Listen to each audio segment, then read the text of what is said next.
السلام علیکم دوستوں، میرا نام نواز اور آپ دیکھ رہے ہیں نواز ٹی وی۔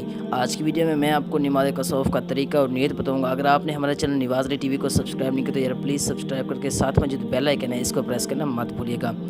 حضرت عائشہ رضی اللہ عنہا سے مروی ہے کہ حضور علیہ الصلوۃ والسلام کے صاحبزادے حضرت ابراہیم رضی اللہ عنہ کی وفات ہوئی تو سورج گرنے لگا۔ لوگوں نے کہا کہ حضرت ابراہیم رضی اللہ عنہ کی وفات کی وجہ سے آسمان بھی غمزدہ ہے، جس کی وجہ سے سورج گرنے لگا۔ حضرت عائشہ رضی اللہ عنہ بیان کرتی ہیں کہ حضور اکرم صلی اللہ علیہ وسلم نے فرمایا، بے شک سورج اور چاند اللہ تعالیٰ کی نشانیوں میں سے دو نشانیاں ہیں، کسی کے مرنے جینے سے گرہن نہیں لگتا، بس جب تم ان نشانیوں کو دیکھو تو نماز پڑھو۔ تو حضور صلی اللہ علیہ وسلم نے فرمایا، اگر تم یہ نشانی دیکھو تو نماز اور استغفار پڑھو۔